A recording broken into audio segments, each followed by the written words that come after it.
Hey, welcome to Ask a Gender Therapist. This is a video series where I answer your transgender questions from the point of view of a gender therapist.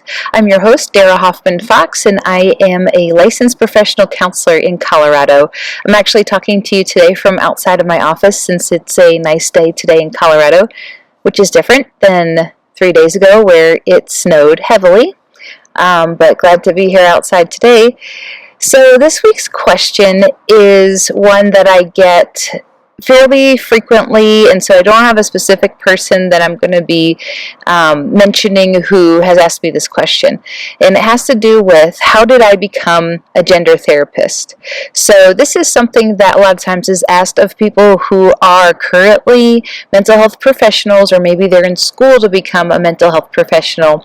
But I get other people who ask me that too, just out of curiosity, so I thought that would be a good one to address today.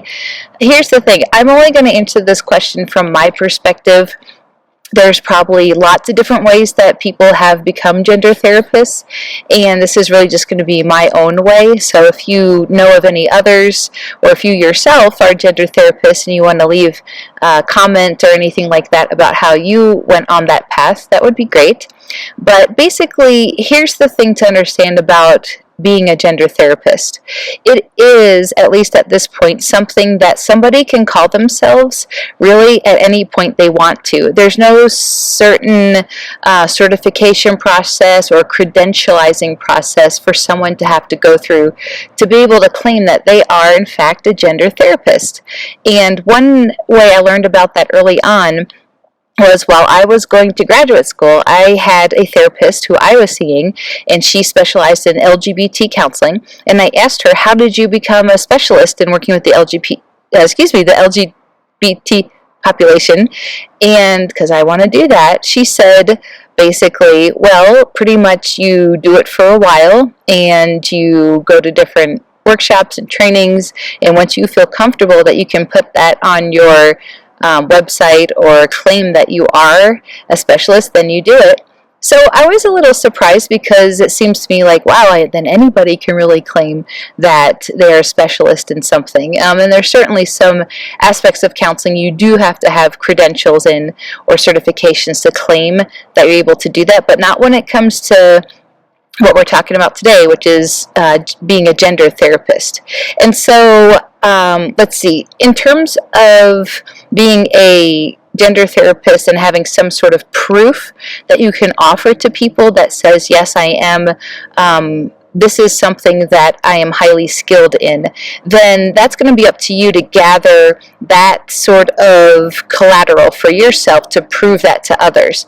So one of the things you can do is join certain organizations and be able to say, I am a member of this, I am a member of that. For instance, here in Colorado Springs where I work, there is a Pride Center, and they have a GLBT Chamber of Commerce, and so I've been a member of that for several years now. And so another organization is WPATH, the World Professional Association for Transgender Health, and that's an organization that you can join and say that you are a member of. One more that I'll mention is through the American Counseling Association. They have a specific association, and it's acronym is ALGBRITIC, but it's Association for Lesbian, Gay, Bisexual, and Transgender Issues in Counseling. And so that's an organization that you can join and be able to let people know that you're a member of those different organizations. So that's not all you really can do, though, to be able to claim that you're an expert at something. For me, I worked for about 5 years with transgender clients before I finally felt like it was appropriate for me to claim that I am a gender therapist. And so you have to get to your point where you feel like you have enough experience, you have enough knowledge, you have enough resources that you can say that this is something you specialize in, and that's different for everybody. For me, that, like I said, it took about 5 years before I was ready for that. Interestingly enough, one reason I finally did feel comfortable calling myself a gender therapist is that the local news here in Colorado Springs last year interviewed me for a story having to do with Coy Mathis, and they called me a gender therapist in the article, and so I figured well, it's about time that I feel comfortable calling myself a gender therapist. The other thing, too, is that there's a lot of different phrases, I guess, that you can use. So why would I choose gender therapist as what I would call myself? Really, that just came from doing research on the internet. I tried to figure out what is it that people think to themselves before they type it into Google when they want to find a therapist to work with to help them with their transition. And the most popular response was gender therapist. And so, even though sometimes that can be such a wide umbrella that you're covering, gender therapist could be transgender, for transgender individuals who are transitioning.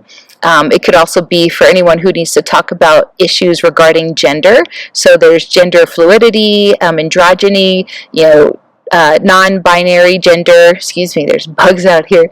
That's something that you can also cover in gender therapy. And so what I'm trying to say is that gender therapist is a very specific phrase that I use and other people use to call themselves a counselor who happens to work with transgender clients, and we feel like we do it to such an extent that we do feel like this is one of our specialties, one of our expertise. And the phrase gender therapist is something really mainly because for marketing purposes and to be able to be found on the internet, it works best. So let's see. Let's not forget that there is schooling that's involved to be able to be a therapist at all. And so I have an undergraduate degree that I got from the University of Kentucky, and it's in communication. At the time, I actually had tried being a psychology major, but that didn't go so well. And so when I eventually was ready to go to graduate school, which was actually 10 years after I finished my undergraduate degree, I went to the University of Phoenix, and they aren't particular about what your bachelor's degree is in. And so I got my master's in community counseling from the University of Phoenix. So you can actually, in Colorado, start a private practice as soon as you graduate from graduate school, which isn't how it is in all states, by the way. You have to definitely check on that.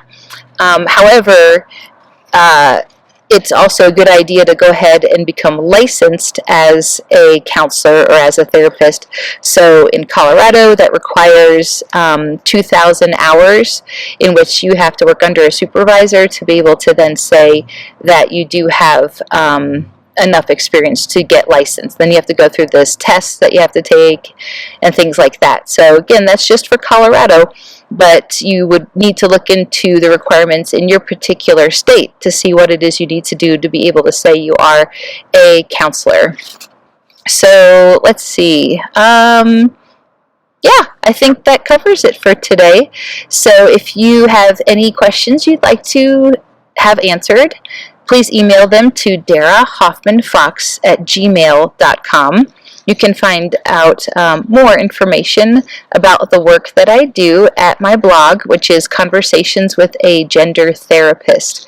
And just to give you a little teaser sneak preview, in about a month, I'm going to be launching a new website, and it's going to have my blog in it, but much more other information as well. So if that website address will still work for you at this point, but in about a month or so, get ready for something new to be sprung upon you. Thanks so much for watching, and again, I really hope to hear from you with your questions. Take care. Bye.